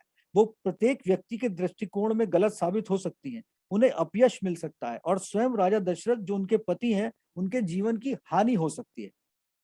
हमारी आंखों पर जब अहंकार और क्रोध का पर्दा पड़ जाता है, हम अपने लालच को व्यक्त कर बैठते हैं। उस समय हमें कुछ भी नहीं दिखाई पड़ता। मन की लालसा सबसे बड़ी दिखने लगती है। अंतर विरोध बाह्य विरोध के रूप में स्थापित हो जाता है और उस घड़ी में शब्द अपशब्द हो जाते हैं। कई प्रकार से मन में विचार करके राजा कहते हैं कि वो भरत जी को राज्य दे देंगे, परंतु ये उनके प्रभु राम के वनवास जाने की शर्त वो रोक लें, क्योंकि राम जी को कभी भी राज्य का लालच नहीं, और भरत जी के राज्य मिलने पर तो राम जी प्रसन्न हो जाएंगे। वो समझाते हैं कि इससे अपयश मिलेगा, मेरा जीवन चला जाएगा, मेरा जीवन श्री राम के दर्शन के अधीन है। लेकिन रानी उनकी प्रार्थना नहीं सुनती, क्योंकि उस समय उनके मन मस्तिष्क पर कुछ और ही हावी है और वो इस बात पे अडिग हैं कि साधु का वेश बनाकर प्रभु राम को वन जाना होगा। इसके आध्यात्मिक कारण, इसकी अंतर कथाएं और फिर आगे की कथा से हमें स्पष्ट है कि रानी ये दोष क्यों ले रही इतना बड़ा। लेकिन उस समय एक व्यक्ति विशेष के रूप में उन्हें आप देखेंगे तो सब कुछ जो है वो दूसरी तरफ से दिखाई पड़ता है। व्याकुल होकर राम राम कह रहे राजा, क्योंकि अंत में राम के नाम के अलावा उनके पास भी कुछ बचता नहीं। इतना बड़ा सम्राट, इतने बड़े राज्य के स्वामी, वो अंत में राम का नाम ही लेकर सोचते हैं कि यह स्थिति किसी तरह से टल जाए। प्रभु की इच्छा सर्वोपरि है। सुबह हो जाती है और वीणा, बांसुरी और शंख की ध्वनि फिर से बजने लगती है। लेकिन अब ये मंगल सूचक नहीं दिख रही। यहां पर तुरंत ही दृश्य बदल गया है। कुछ ही समय में जो सब कुछ मंगलकारी लग रहा था, सुंदर ध्वनि लग रही थी, अब वो जो है वो अशुभ लगने लगी है, क्योंकि यहां पर प्रभु का नाम परिस्थिति से हट रहा है। मंगल ध्वनि की मंगल सूचना क्षीण हो गई है। मंत्री और दरबारी बाहर प्रतीक्षा कर रहे हैं। सुमंत्र जी राजा दशरथ के पास पहुंचते हैं और उनकी दशा देखकर ही समझ जाते हैं कि यहाँ पर कुछ हुआ है। रानी वहां पर भी छल का प्रयोग करती हैं और उनसे कहती हैं कि आप जाके श्री राम को बुला लाएं। प्रभु की लीला है, प्रभु सब कुछ जानते हैं। सुमंत्र जी को आता देखकर उनका सम्मान करते हैं और उनके साथ जाते हैं। लोगों को आभास हो जाता है कि कुछ अन्यत्र होने वाला है। वहां की स्थिति देखकर भगवान को असमंजस है, दुख है, और दुख उन्हें अपने पिता को उस स्थिति में देखकर है। उन्होंने कभी ऐसा नहीं सोचा कि वो अपने पिता को इस स्थिति में देखेंगे। आज के वृतांत में मैं यहीं पर अपनी वाणी को विराम देता हूं और बस एक बात अंत में कहना चाहता हूं कि ये भगवान से कामना करें कि ऐसा मन बुद्धि विवेक हमसे ना छिने, उनका नाम हमसे दूर कभी ना हो, क्योंकि ये स्थिति तो जैसे ही नाम दूर होगा हमारे साथ किसी न किसी रूप में कहीं ना कहीं आ ही जाए। जय सिया राम, सभी को प्रणाम। बहुत सुंदर विनय जी, बहुत अच्छा विनय जी, वेरी ग्रेट, बहुत बढ़िया। धन्यवाद। बहुत बढ़िया। सर, विनय सर से एक छोटी सी चीज पूछना चाहूंगा। छोटे बड़े कुछ भी पूछिए, उनसे पूछिए, मुझसे मत पूछिए। सर चौथे दोहे के नीचे की चौथी लाइन जो है उसमें एक शब्द का उपयोग किया है कि कही जय जीव शीस तिन्ह नाए। तो ये जय जीव कहकर शीस नवाया, ये कुछ समझ में नहीं आया मेरे को, अगर आप प्रकाश डाल सकते। चौथे दोहे की एक नीचे की चौथी लाइन, सॉरी, हाँ दूसरी लाइन, कहीं जय जीव शीस तिन्ह नाए, भूप सुमंगल वचन सुनाए। जी जी जी जी जी जी। तो इसमें जो मुझे प्रतीत हो रहा है कि जो जय जीव कहकर सिर नवाए, तब राजा ने सुंदर मंगल वचन जो है वो लोगों को सुनाए। तो ये जो जीव का जो चित्रण गोस्वामी जी कर रहे हैं, इसकी व्याख्याएं कई प्रकार से लोगों ने, विद्वानों ने की है। यहाँ पर जीव में भगवान के वास होने की बात को मानकर उनके सम्मुख जो है वो अपना वंदन कर रहे हैं। यहाँ पर हरेक में भगवान का वास देखने का प्रयास कर रहे हैं। मुझे ऐसा ही प्रतीत होता है। मुझे पता नहीं कि मैं सही कह पा रहा हूँ कि नहीं। ठीक है, इनका प्रश्न बहुत सुंदर प्रश्न है राकेश जी का। जी। आप में से किसी विद्वान को इस बारे में पता है कि वो दशरथ को, और इसके बाद में भी सुमंत्री जी जब भी दशरथ जी से बात करते हैं तो जय जीव यही इसका प्रयोग करते हैं, यही नहीं है, बाद में भी ऐसे ही है।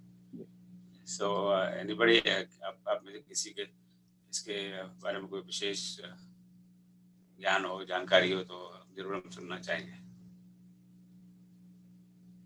दोबारा कौन सी चौपाई का है ये चौपाई दोहा नंबर 4 के नीचे की दूसरी लाइन। ये मेरी भी जिज्ञासा रही है, और जनक जी के यहाँ भी जय जीव बोला गया है, जनक जी के दरबार में। जय जीव शीस तिन पाए, भूप सुमंगल वचन सुनाए।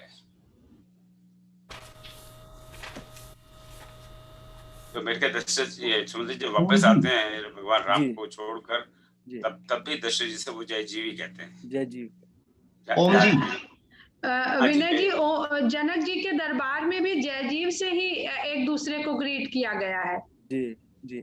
वो मुझे इसका ज्ञान नहीं, लेकिन नर और नारायण की प्रक्रिया के तहत भी ये बात समझी जा सकती है। वैसे मैं किसी ज्ञानी पुरुष से जरूर पूछूंगा ये बात। हाँ, इसको पूछ के प्लीज जरूर इसको हम लोगों को बताइए। हाँ चलिए, आप ओम जी, एक बात मैं कहना चाहता हूँ।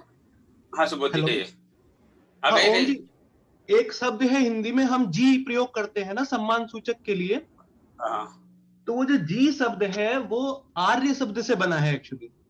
किससे? आर्य। आर्य से? जी। आर्य से बना आर्य, 2 ये आ गए उसमें। उसके बाद बना आज्य प्राकृत में, और आज्य से बना अज्य, और अज्य से फिर जी बना। मतलब वो शब्द की जो प्रक्रिया है। मैं बोलूं क्या? शब्द तो जीव है। जीव शब्द है। जीव मैं बोलूं क्या? जी माया जी बोलिए आप। जय जीव का मतलब जीव मात्र का कल्याण हो। जीव मात्र का कल्याण, अच्छा। यहाँ पर एक स्कूल है लखनऊ में, सिटी मॉन्टेसरी स्कूल, उसमें भी जय जीव बोलते हैं बच्चे। तो उसमें मतलब सभी की शुभकामना चाहते हैं, सभी का कल्याण चाहने की जब भावना होती है तो जय जीव ही बोला जाएगा। सबका कल्याण हो। लेकिन ये आई थिंक बहुत अच्छा प्रश्न है। इस पे आई थिंक माया जी ने, ये मुझे लगता है बिल्कुल, आई थिंक उन्होंने लॉजिकली बिल्कुल सही लग रहा है ये उसके प्रसंग के हिसाब से। जीव मात्र का कल्याण हो मतलब सबका कल्याण हो। सबका कल्याण, ठीक है। मेरा सबसे अनुरोध है कि आप सब विचार करें। हाँ, हम सब समाज में सीखे हैं जय जीव, जय हो और जियो। जय हो और जियो। जय हो और जियो। पर सुमंत्र जी दशरथ जी को तो ऐसा लिखेंगे तो तुम जियो। चलो चलिए, सब लोग थोड़ा ये प्रश्न मेरे मन में भी बहुत समय रहा है कि वो मैं तो आलसी आदमी हूँ, अपना आया और भूल गए, आप लोग तो इस पे सोच विचार कर रहे हैं, तो चलो मेरा भी लाभ हो गया। तो आप इस पर थोड़ा विचार करिए कि जय जीव का संबोधन सुमंत्र दशरथ के लिए क्यों करते हैं, तो फिर बाद में इस पर बात करेंगे। ओम जी मेरी एक बात और रह गई थी, मैं उसको पूरा कर लूं। हाँ, एक चीज और थी, तो वो तो जी शब्द था, और उसके बाद जय और जीव, मतलब आपकी जय हो और आप दीर्घायु हो, अच्छा, ऐसा भी कहीं कहीं मैंने पढ़ा है। ठीक है, बढ़िया, ओके, बहुत सुंदर। आपका बहुत अच्छा सुंदर पाठ रहा, और विनीता जी को धन्यवाद, विनय जी को धन्यवाद, और कल विनय जी पाठ भी करेंगे, और भी वो इसलिए दोनों इसलिए प्रोफेसर में इतनी ताकत है कि वो 1.5 घंटे बोल सकता है, बाकी लोगों ने भैया तो इनको उनका टेस्ट भी हो जाएगा कि कैसी प्रोफेसरी कर रहे हैं वहाँ पे, 1.5 घंटे बोल पा रहे हैं नहीं बोल पा रहे। तो कल विनय जी को चलेंगे। तो आज मैं थोड़ा अभी 2-3 मिनट का समय आप लोगों को थोड़ा था बारे में बता दूं कि वी आर स्टार्टिंग, चलो मैं इसको कर लेता हूँ टाइम शेयर क्या स्क्रीन शेयर देखा ना मैं कितना व्यस्त हूँ, देखिए ना, ये आलसी आदमी की निशानी है। डेस्कटॉप 3 तारीख है। तो लेट्स सी कहाँ था मैं,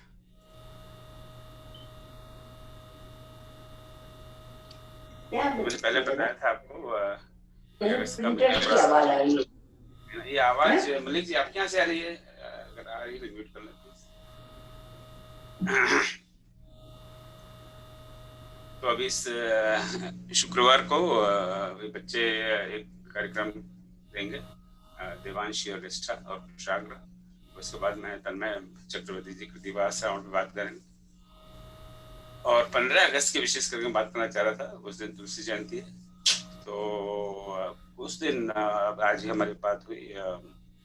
वी हैव गॉट इस पुस्तक के विमोचन के लिए तुलसी रामायण की 8 पंक्तियों में, मैं नाम थोड़ा बाद में डिस्क्लोज करूँगा, और उसी दिन हम लोग इस पुस्तक के बारे में बात करेंगे। और उसी दिन से ये 2 क्लास शुरू कर रहे हैं, एक है रामायण क्लासेस दोनों, एक क्लास है बड़ों के लिए, वयस्कों के लिए, और दूसरी बच्चों के लिए 12 से 18 साल के लिए।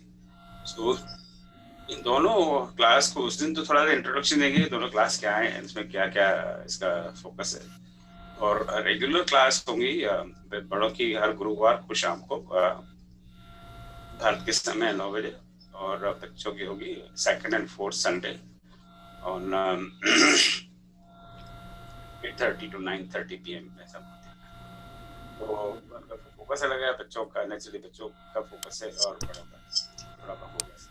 तो मैं इसलिए कह रहा हूँ कि we have registrations about 30 students in each class right now about.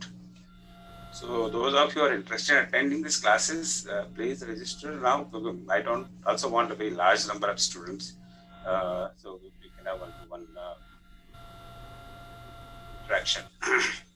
तो अभी फिर से मैं जो बड़ों की क्लास है उसकी इंफॉर्मेशन और रजिस्ट्रेशन लिंक वगैरह मैं फिर से आज post after this session.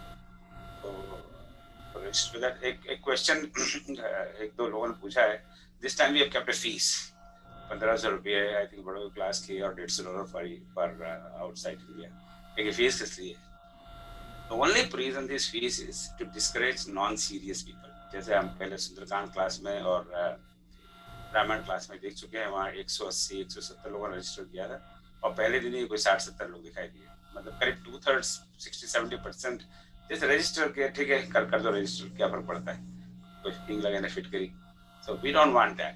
We want only people who are really serious about it, and this is completely refundable. You do the course seriously, I will refund 100%, और आप कहीं और डबल चाहिए तो मैं अपनी जेब से 100% ऐड कर दूंगा, and I'll give you that. I'll be very happy if you complete any of these 2 courses. So consider this like as a deposit money, a caution money, कि आप ठीक ठाक क्लास करोगे तो पैसे वापस मिल जाएंगे। So So the idea is that, not the, or it's maybe if somebody is unable to pay right now, they can just say I'm unable to pay. Again, it's all waived right now. So that should not be a misunderstanding. The whole purpose is to just discourage those people who are completely non-serious. They just want to register and never show up. We don't know they are in the class. In दोनों class में, Ramayan class में और Sundarkand class में, we really struggle to find out कि class में कौन है और कौन नहीं है. तो फिर वो क्लास को मैनेज करना बड़ा मुश्किल हो जाता है. But then it becomes like, you know, कहीं राम कथा हो रही है, जो इसको मन में आ रहा है, इसके मन में आ रहा है, जा रहा है, which is fine. इसमें कोई उसका अपना ऑब्जेक्टिव है, इसका अलग ऑब्जेक्टिव. इसका ऑब्जेक्टिव है कि रामायण को एक्चुअली समझना, to really learn. मैं नहीं कहता कि मैं कोई बहुत बड़ा गुरु हूँ समझाने के लिए, फिर भी आई थिंक मैं अपना पूरा प्रयास करूंगा to explain as to the best of my ability. पहले दिन ही मैं डिस्क्लेम भी करूंगा कि मेरी इसमें कोई एक्सपर्टीज नहीं है, but that is the purpose. So we created a course description, जैसे हम लोग क्लास में यूनिवर्सिटी में पढ़ाते हैं, and I consulted many people कि आप यहाँ पर मौजूद हैं. रामायण क्लास फॉर चिल्ड्रन, इसके ऑब्जेक्टिव्स क्या हैं, लर्निंग ऑब्जेक्टिव्स क्या हैं, क्लास का स्ट्रक्चर क्या है, ये registration link and all information. इस तरह दूसरी क्लास का भी लिंक है, maybe I don't have it open here, anyway उसमें मैं जाना नहीं चाहता. So I wanted to clarify that two things. One is about his fees business. There's really no fees. It is only to make sure that only serious people join the class, rather than those जो घूमते फिरने टहलने के लिए आए होते हैं. I don't want those people जो घूमते फिरने टहलने के लिए आए होते हैं.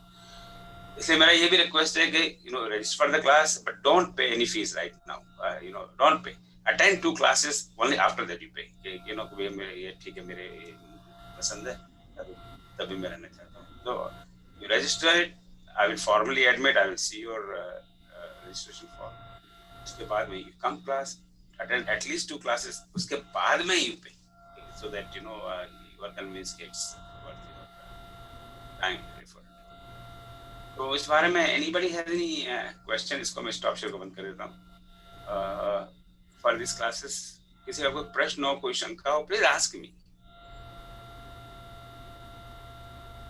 15 तारीख को ये जो इंट्रोडक्शन क्लास जो हम कर रहे हैं, ये किस टाइम पर होगा? क्योंकि 15 तारीख को उस दिन हमारा जो नहीं, I know you will be that अपना सुंदरकांड ये भी होगा.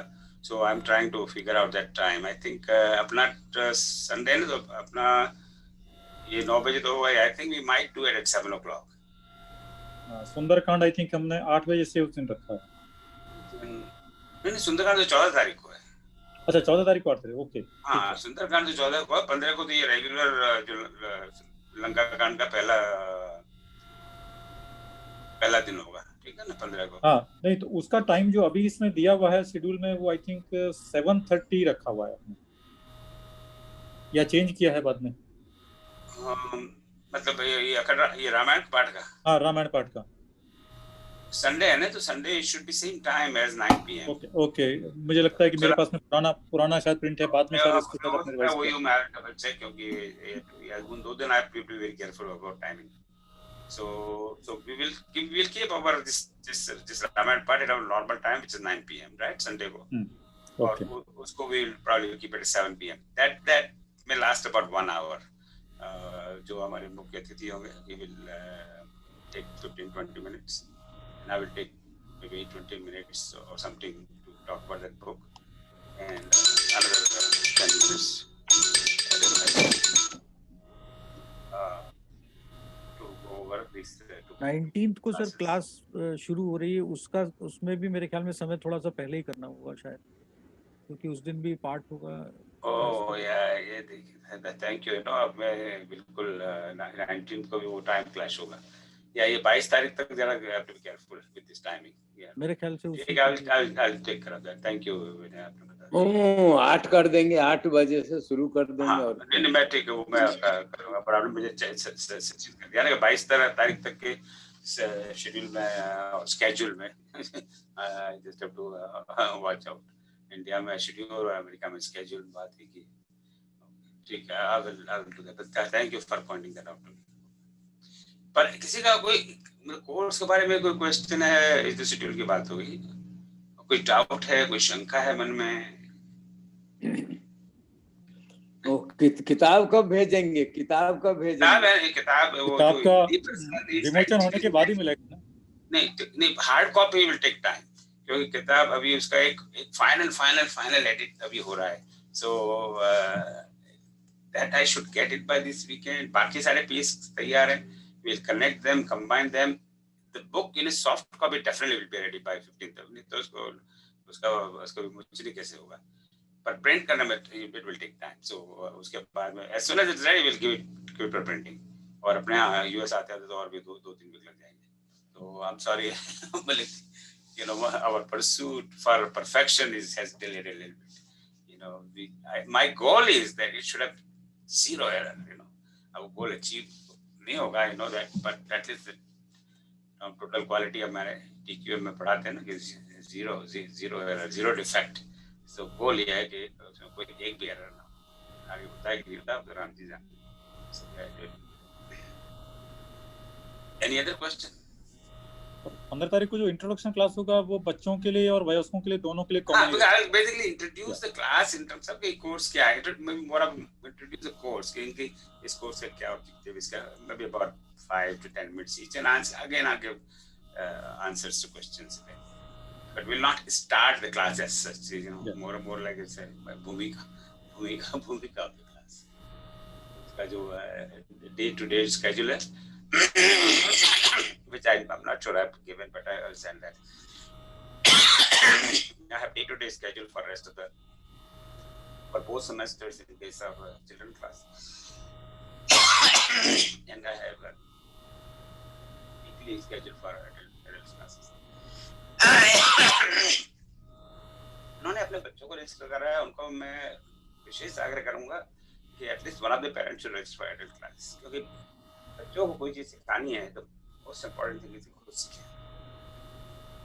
हम चाहते हैं हमारे बच्चे सब सीखे, पर हम नहीं सीखना चाहते। मैं सबकी बात नहीं कर रहा, पर दिस क्वाइट टिपिकल कि हाँ बच्चे रामायण क्लास सीखे, पर मुझे क्या मतलब है इससे, मैं तो बहुत बिजी हूँ, यू नो, अपने। तो then it doesn't give a good message to children. So अगर हम चाहते हैं बच्चे भगवान की आरती करें तो हमें पहले आरती करनी चाहिए।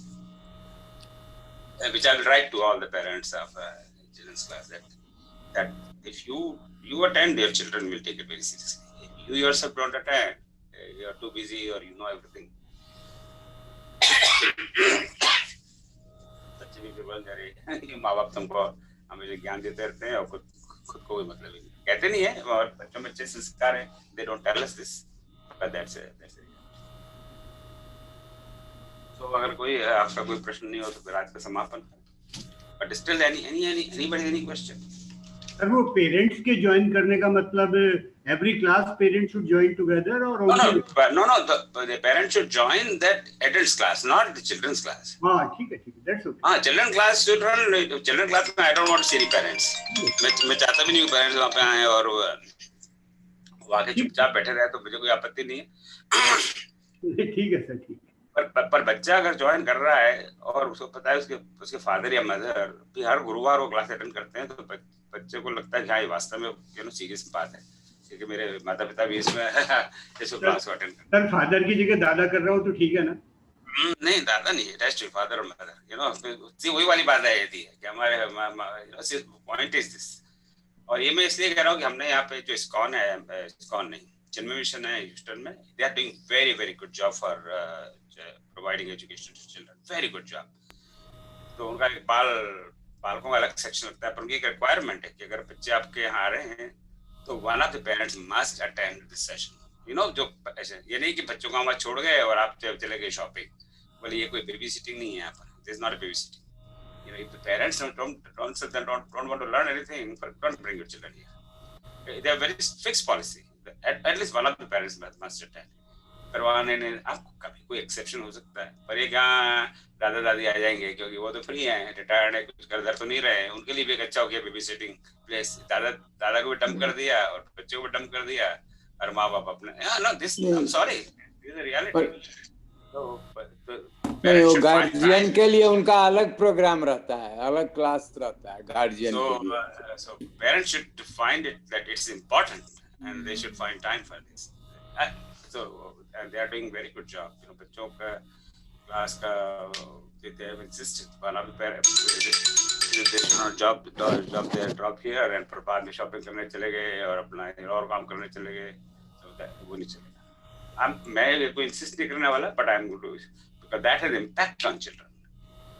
Parents are taking it seriously, so we should also take it seriously. So,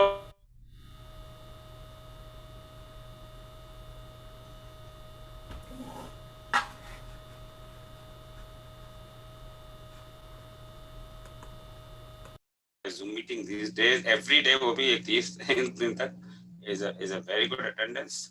And कल भी मैंने कहा था कि जैसे नॉर्मली हम लोगों का तो मेंटालिटी होती है कि चलो पाठ हो रहा है, आप पाठ में गए, तालियां बजाएं, फिर चले गए, पर कोई लेक्चर कोई सुनना नहीं चाहता।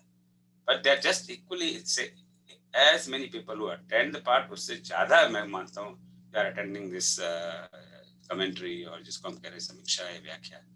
So there is a lot of interest in this, actually learn the scriptures. इसमें हम actually सीख रहे हैं।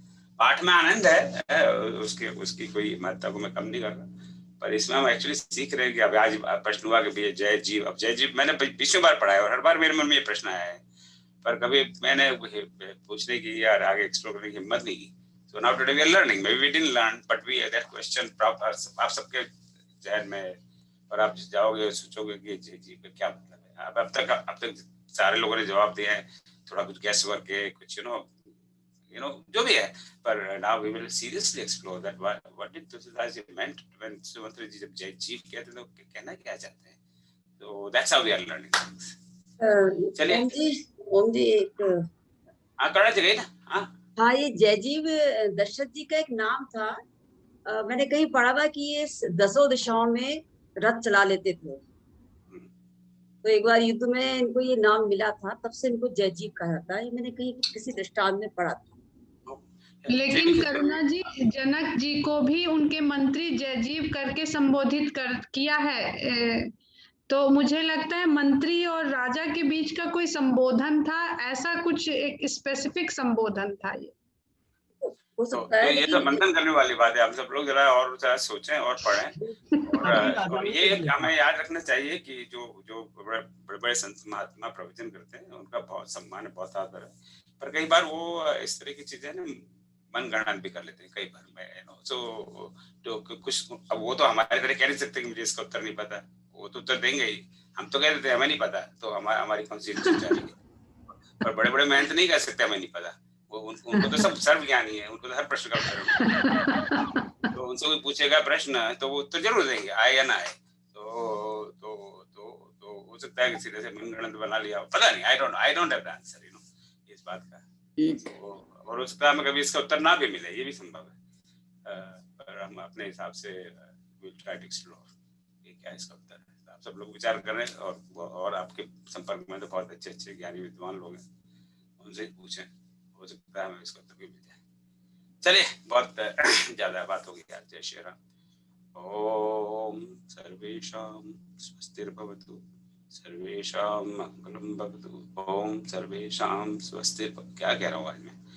ओम सर्वेषां स्वस्तिर्भवतु, सर्वेषां शान्तिर्भवतु, सर्वेषां पूर्णं भवतु, सर्वेषां मंगलं भवतु, सर्वे भवन्तु सुखिनः, सर्वे सन्तु निरामयाः, सर्वे भद्राणि पश्यन्तु मा कश्चित् दुःखभाग् भवेत्। ओम अस्तु मा सद्गमय, तमसो मा ज्योतिर्गमय, मृत्योर्मा मृत्युर्गमय। ओम शांति शांति शांति। जय श्री